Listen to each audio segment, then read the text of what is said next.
Boa tarde, este é o programa Eclésia que à quinta-feira reúne o passado e o presente da Igreja Católica. A Igreja iniciou esta tarde o Tríduo Pascal. Este é o ponto alto de todo o ano litúrgico e celebra os mistérios da paixão, morte e ressurreição de Cristo. Este é o vértice do calendário litúrgico, o ponto alto da dimensão celebrativa da fé. 3 dias, um tríduo de Cristo crucificado, sepultado e ressuscitado. Estes dias são a Páscoa, a passagem que nos possibilita transitar da morte à vida, do afastamento ao convívio com Cristo. A teologia dos 3 dias arranca na missa da Ceia do Senhor, na tarde de Quinta-feira Santa. Tem o seu centro na Vigília Pascal e termina com as vésperas do Domingo da Ressurreição. Quinta-feira Santa começa com a missa crismal, ainda não pertence ao Tríduo Pascal, e tem os santos óleos no centro da ação litúrgica. São consagrados pelo Bispo na Catedral para o ano inteiro. Assim exprimem também a unidade da Igreja, garantida pelo Episcopado, e aludem a Cristo, o verdadeiro pastor. Nesta missa, os presbíteros renovam, diante do Bispo, as suas promessas sacerdotais. A missa in Cena Domini, a Ceia do Senhor, é celebrada na tarde de Quinta-feira Santa e inaugura o Tríduo Pascal. Esta celebração faz memória da instituição da Eucaristia ao evocar a ceia de Cristo. Nesta ocasião é comum o rito do lava-pés, repetindo assim o gesto de Jesus, que na última ceia lavou os pés dos seus discípulos, como sinal do serviço e da humildade que é pedida aos crentes e de forma especial aos sacerdotes.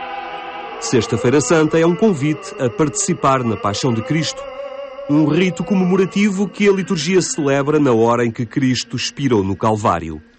Um ato de expiação em favor da humanidade, decidido em liberdade e que por isso se reveste de uma dimensão salvadora. Não se trata de tragédia, mas de glorificação. A exemplo de Cristo, também os crentes são desafiados a darem a vida pelos seus irmãos. O Sábado Santo é dominado pelo silêncio. O sepulcro guarda ainda aquele que se entregou num ato de amor por toda a humanidade. Não é um luto, mas uma expectativa em que a vida brotará e tocará a todos, mobilizando-os para uma existência diferente. Esta é a Páscoa, a passagem que a Vigília Pascal celebra numa riqueza de símbolos e ritos que evocam as passagens. A da escravidão à liberdade, narrada no Êxodo, a entrada na Igreja pela água do batismo e a ressurreição de Cristo no mistério eucarístico. Domingo de Páscoa é o dia da alegria incontida, do anúncio de que a morte foi vencida pela vida e que a humanidade foi resgatada e renovada em Cristo, a nova e definitiva Páscoa. A Quaresma vive-se, mas também se pode dizer em palavras. Isso mesmo foi feito pelo cônego António Rego, que através das palavras foi percorrendo os dias da Quaresma no programa Eclésia da Antena 1.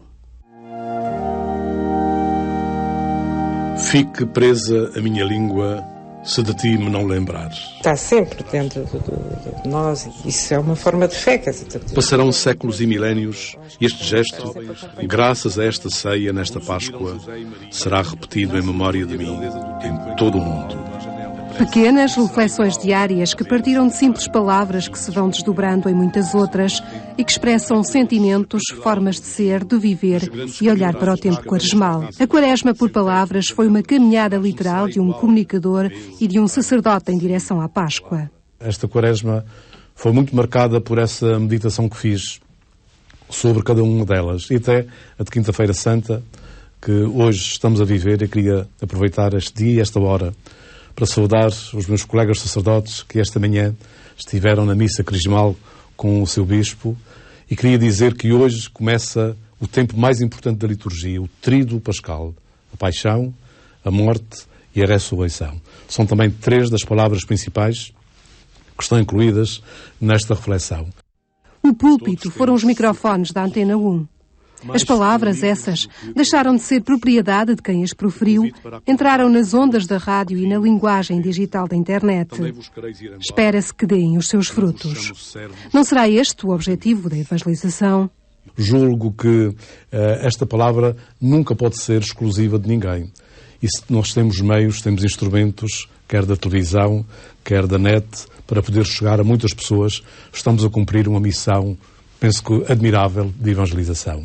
Propor palavras. A missão de um sacerdote, mas também de um homem da comunicação. São apenas palavras, mas com sentido, e trazem no seu ADN a alma de quem as proferiu.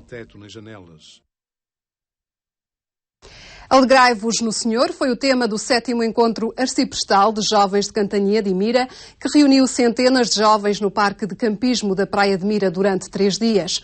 Um encontro para celebrar a Jornada Mundial da Juventude, assinalada no Domingo de Ramos. Durante 3 dias, o Parque de Campismo de Mira transformou-se na cidade do Cristo Jovem. Cerca de 350 jovens encheram o espaço de alegria. Entre música e workshops, várias foram as atividades programadas para os entreter. Oferecemos uma panóplia de atividades, cada um escolhe aquelas a quer ir. Vai desde circuitos de oração na Barrinha, circuitos de rapel no torno da igreja, momentos de animação, circuito de oração de tabaco, como vimos agora há pouco. Convém desde momentos mais sérios a momentos mais lúdicos. Atividades que celebram a vida de Jesus, sempre presente durante todo o encontro.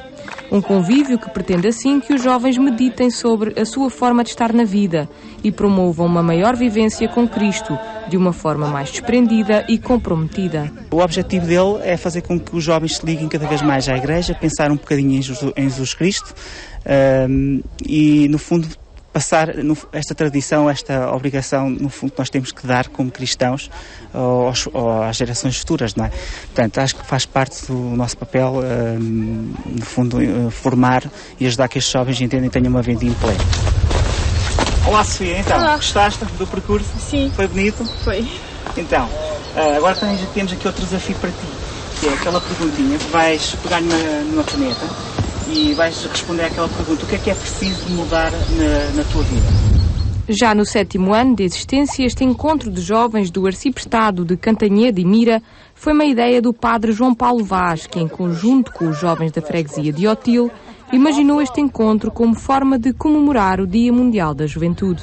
Esta ideia de ter um encontro arciprestal de jovens, portanto um grande encontro a assinalar o Dia Mundial da Juventude por Arciprestado, era uma ideia que eu já trazia de trás, de forma que quando me foi proposto eu fiquei muito contente e naturalmente vamos para a frente, apadrinhei a ideia e ajudei a organizar e tem sido uma experiência bonita, portanto nasceu da vontade assim de alguns jovens comigo e eu com eles e a partir daí todos os anos foi tomando corpo, foi correndo as várias paróquias do Arciprestado e foi engrossando assim em número e também em qualidade.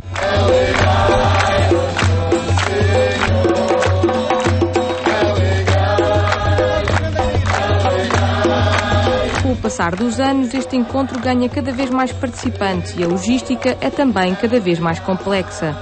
Tudo para agradar a todos os que por ali passam 3 dias de convívio e experiência cristã. É importante porque ajuda-nos a desenvolver certas capacidades de convívio com outros colegas. Também, a nível religioso, é importante porque dá para aprofundar mais a religião e o fundamental disto é o convívio que temos entre as pessoas. Encontramos amigos, conhecemos pessoas, temos aqui gente de Mira, Cantanhede, que nunca tinha visto e que acabamos por criar alguns laços e que de ano a ano vamos tendo possibilidade de nos encontrar outra vez. O tema escolhido para este ano foi Alegrai-vos sempre, Senhor, o mesmo proposto por Bento XVI para o Dia Mundial da Juventude. E depois de um olhar pela atualidade, damos lugar à história. É a rubrica O Passado do Presente, que também já vai fazendo história aqui no programa Eclésia.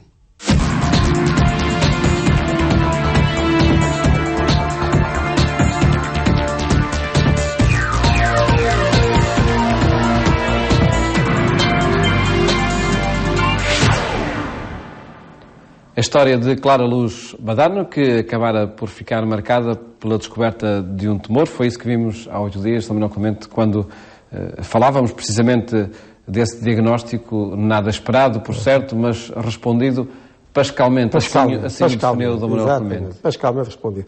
O Paulo acaba de dizer um percurso que foi marcado. Eu acho que foi desafiado, porque o que marcou foi o tal pascalmente. A resposta.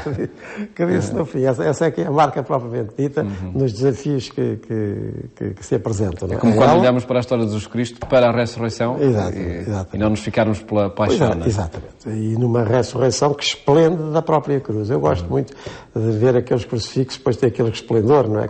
Porque acho que é essa a verdade cristã. Foi isso que os cristãos descobriram e não foi fácil, porque como já vimos tantas vezes noutros episódios, aos primeiros cristãos não foi fácil assumir como emblema, como sinal, a cruz, porque a cruz era uma coisa ignominiosa, quer dizer, uma coisa reservada aos piores dos criminosos, ou considerados tais. Portanto, alguém que morria numa cruz não era para se ver, não era para se contemplar.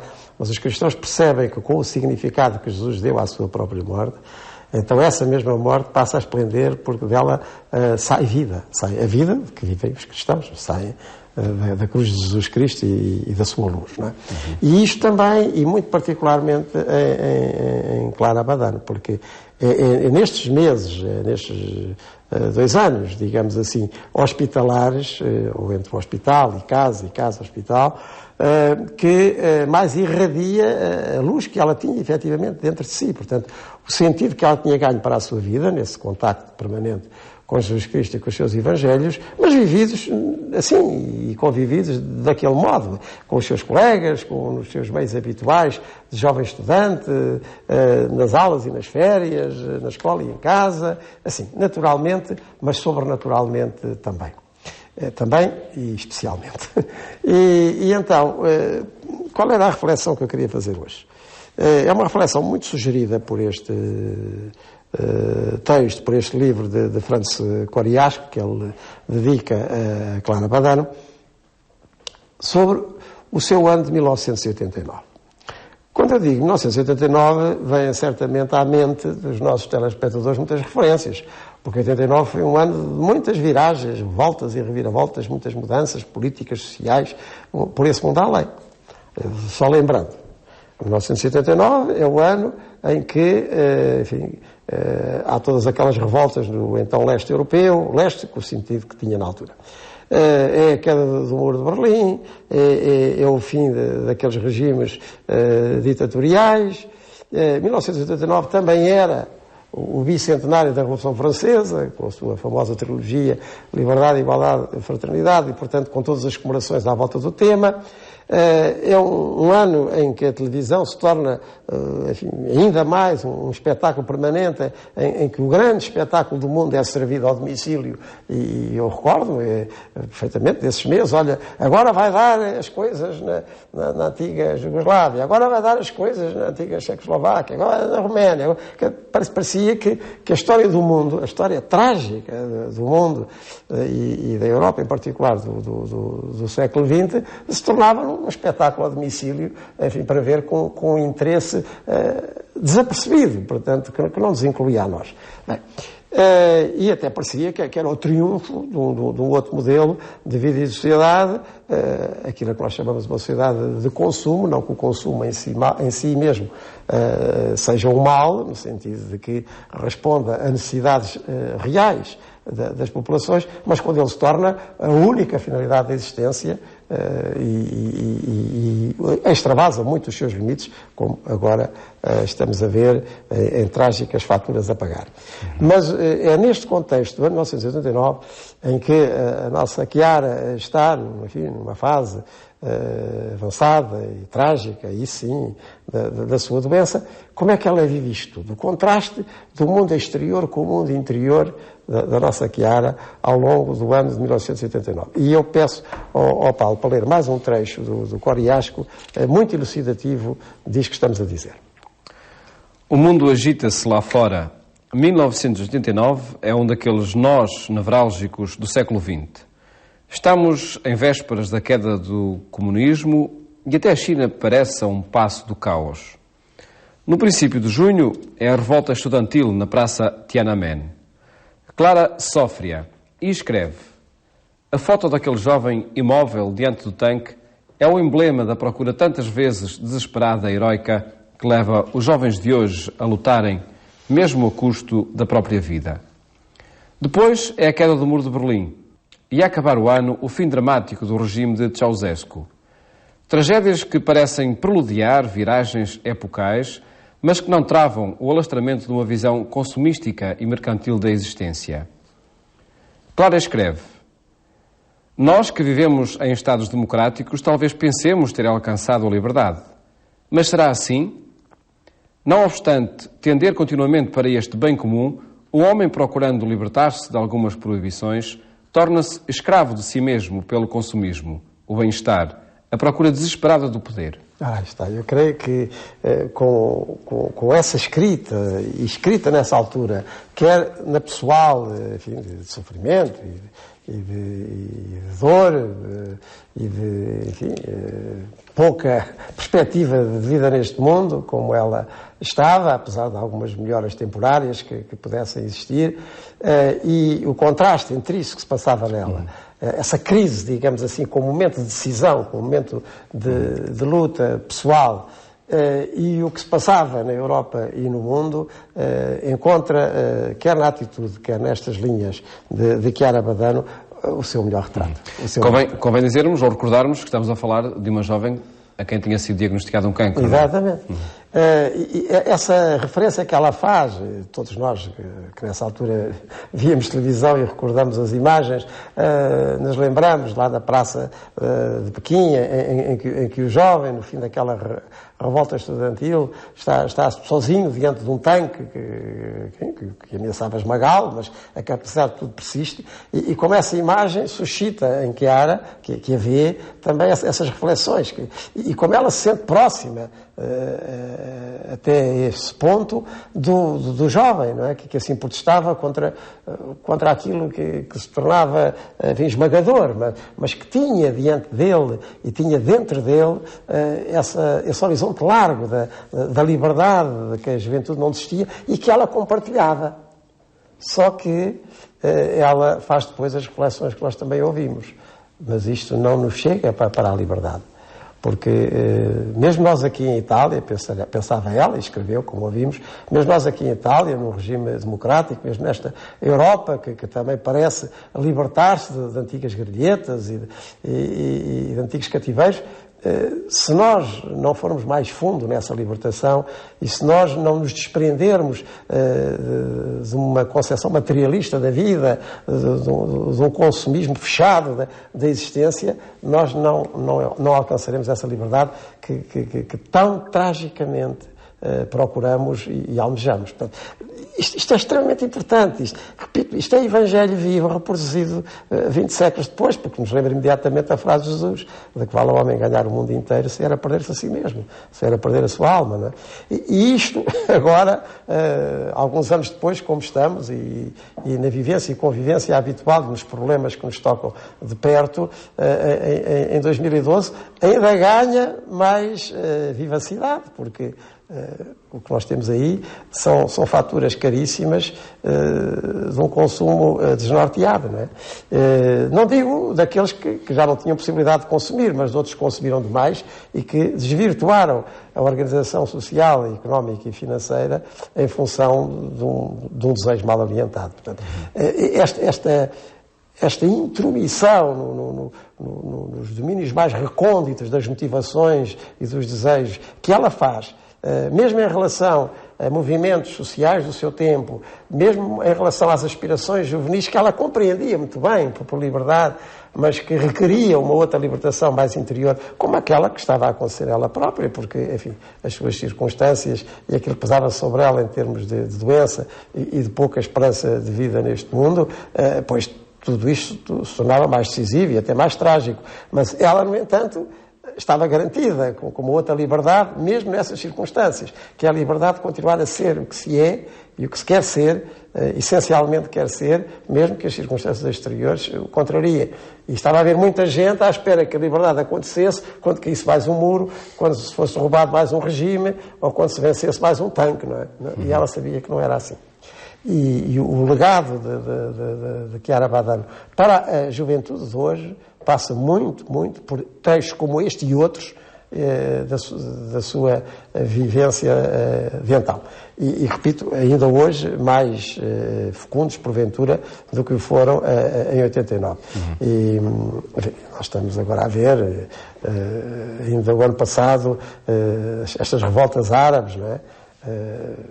Se calhar prometiam mais, para quem estava assim inadvertidamente a ver tanta gente na rua a gritar por liberdade, do que aquilo que depois imediatamente se consegue. Naquela altura estavam a cair líderes que ainda pouco tempo antes eram aclamados, aí refere-se o Ceausescu, não é? E acabou daquela maneira atroz. Bem, mas o que é que aconteceu há pouco tempo com o Gaddafi da Líbia, não é? Portanto, e o que é que acontecia tão pouco antes, não é?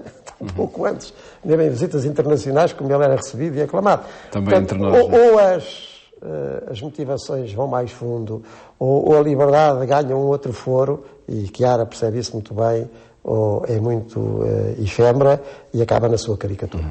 E, como em todos os tempos, consumismo, bem-estar e procura desesperada do poder acaba por ser a escravidão. Sim, se supõe, no primeiro lugar, que só pode ser detido por uma autêntica libertação interior e por uma definição de si próprio em relação à vida, em relação a Deus e em relação aos outros, em coisas que realmente valem, quer dizer, são consistentes e perduram. Veremos, ou continuaremos a ver, de hoje a 8 dias, como tudo isso foi acontecendo com a história de vida de Clara Luz Badano, que vos temos estado a apresentar aqui no programa Eclésia.